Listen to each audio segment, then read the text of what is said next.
네, 이번엔 부동산 소식 살펴보겠습니다. 내년에 아파트 입주 물량이 올해보다 28% 줄어든다고 하죠. 지금 3040 세대를 중심으로는 영끌 신호도 다시 고개를 들고요. 임대차 시장은 상당히 불안한 상태입니다. 부동산 시장 분석해 보겠습니다. 윤지의 부동산 R114 리서치 랩장 연결돼 있습니다. 랩장님 나와 계십니까? 예, 안녕하세요. 예, 안녕하십니까. 먼저 임대차 시장부터 보겠습니다. 올해 서울 아파트 월세 상승률이 3%가 넘었어요. 어마어마한데 서울 아파트 거주자는 월소득의 20%를 월세로 지출한다. 이거 어떻게 봐야 됩니까? 예, 월세 가격이 오른 게 사실 올해만은 아니고요. 그렇죠. 예. 저희가 이제 부동산 114 그리고 KB국민은행 지금 말씀하신 이제 한국부동산원 통계상에서 이제 월세 지수의 이제 변동률들을 비교를 해보면 2023년 정도에는 한 부동산을 제외하고 한 6에서 7% 월세값이 올랐습니다. 예. 그리고 2024년에도 한 2에서 한 5% 정도 올랐고요. 그리고 이제 2025년 지금 집계하신 형태에서 이제 한국부동산원이 한 3% 정도 올랐는데 지금 KB국민은행은 사실 한 8% 올랐고요. 저희 부동산 114는 한 2% 정도 올랐으니까 이런 흐름들이 사실은 계속되고 있는 상황에서 아무래도 정부의 여러 가지 대출 규제들이 같이 가미되면서 네. 전세의 월세화 현상 속에서 전월세 전환율이 아무래도 시중 금리보다 높다 보니까 지속적으로 월세 가격이 좀 압박을 받고 있다 이런 평가를 할 수 있고요. 예.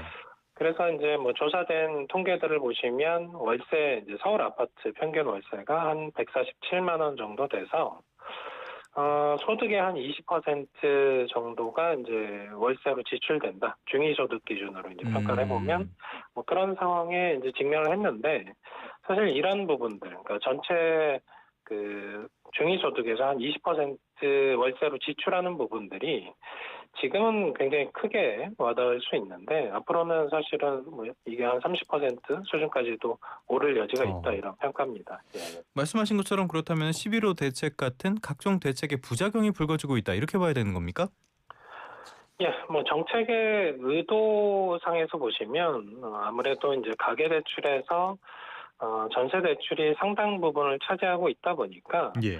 이 부분을 이제 정부 입장에서는 전세 가격을 이제 규제를 해서 이게 이제 전세 가격이 안정이 되면 매매와 이제 월세 시장도 동시에 안정시키는 이런 밑그림 혹은 청사진을 그렸던 것으로 보이는 상황인데요. 예.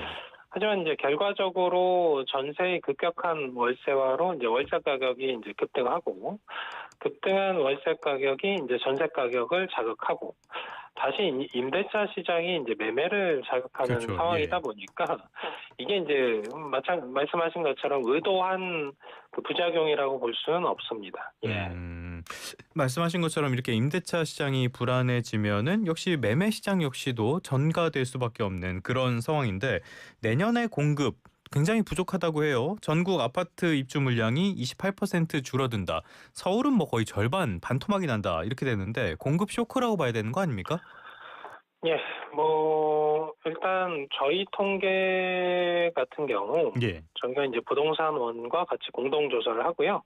그리고 이제 국토교통부, 서울시와도 협업을 하고 있습니다. 그걸 기준으로 이제 입주 물량 통계를 이제 2026년을 살펴보시면 약 이제 전국적으로 아파트 기준 한 예. 21만 가구가 입주를 하는데요.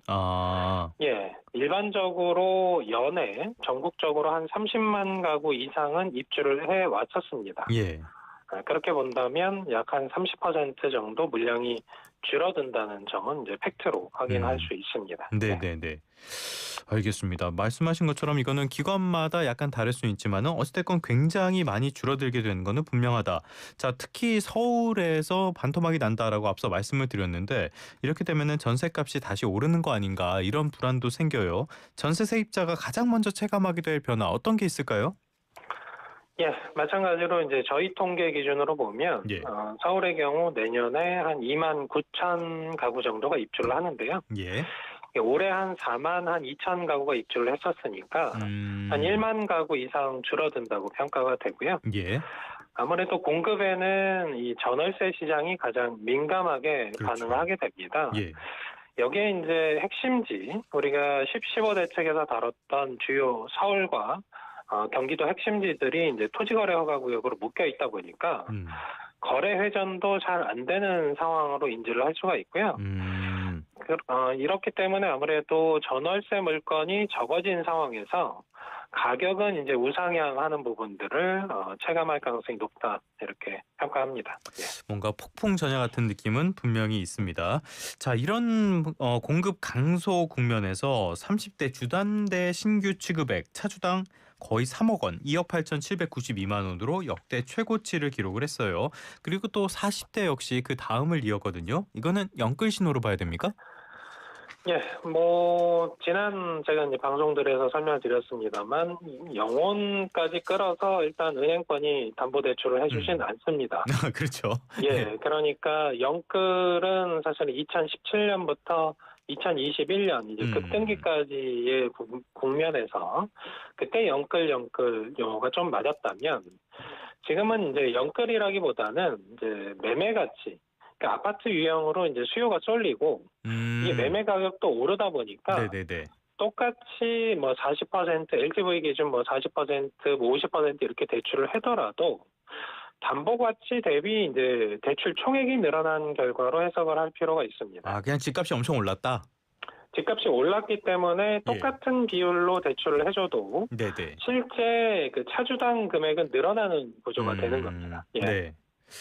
알겠습니다. 이런 것들도 지금 시장에 좀 주목해 봐야 될 부분이 아닌가 싶은데 주담대 비중, 올해 3분기 주담대 비중이 전체 가계대출의 44.6%까지 올라왔다고 해요. 이것도 역시 집값이 너무 오른 그런 어떤 배경이 있다고 봐야 되는 겁니까? 예, 전체적인 구조에서는 결국 아파트 시장 쪽으로 쏠린 부분들이 영향을 미치고 있고요. 예. 다만 이제 국내 가계 구조에서 부동산 자산이 차지하는 비중이 압도적으로 높습니다. 한 70에서 한 80% 예. 수준을 차지하다 보니까 거기서 그 자산이 오르게 되면 아무래도 이 부분을 이제 신규로 취득하시게 되는 부분들은 가계대출 부분에서 이 주담대 비중이 높아지는 구조가 되고요. 이게 이제 아무래도 계속 오르고 있는 게 문제라고 할 수 있을 것 같습니다. 그러니까 네. 우리가 이렇게 보시면 주택담보대출이 이제 전체 가계대출에서 차지하는 비중이 전년도 기준으로 했을 때 약 44%인데 최근 10년 사이에서는 가장 높은 비중입니다. 근데 이게 이제 이 44% 비중에 그 이중 채무자가 꽤 있습니다. 주택담보대출과 신용대출을 이제 동시에 보유한 가계 비중이 한 41에서 한 44% 수준을 차지하다 보니까 아무래도 이런 부분들이 나중에 이제 소비에도 문제를 일으키고요. 예. 그리고 이자 부분들에 대한 납입이 이제 늦어지는 구간들이 좀 생기면서 경공매 수준까지 넘어가는 경우들도 늘어날 수 있습니다. 예. 알겠습니다. 그렇다면 어떻게 우리가 대응해야 될지 30초 안에 한번 정리해 보도록 하겠습니다. 지금 같은 때 무주택자 뭘 어떻게 해야 되는지 고민이 많이 될 것 같은데요. 전세 세입자 입장에서는 2026년 어떤 해가 될 걸로 예상을 하고 준비하는 게 좋겠습니까? 예, 아무래도 중장기적으로 보게 되면 내년뿐만 아니라 결국은 이제 사용 가치, 우리가 이제 전월세라고 하는 부분들에 대한 부담이 이제 높아지는 구간에 있고요. 예. 그러면서 동시에 이제 투자 가치죠. 이제 내 집 마련을 통해서 대출을 받아야 하는데 또 대출 규제 부담도 같이 커지다 보니까 이 사이에서 이제 내 집이냐 남의 집이냐 사이에서 지속적으로 갈팡질팡해야 되는 해로 판단이 됩니다. 예. 알겠습니다. 내년에도 무주택자들에게는 어려운 시기가 될 것 같은데요. 한번 저희가 모셔가지고 내년도의 전략 제대로 한번 들어보는 시간도 마련해 보겠습니다. 지금까지 윤지의 부동산 R114 리서치 랩장과 함께했습니다. 오늘 말씀 고맙습니다. 예, 감사합니다.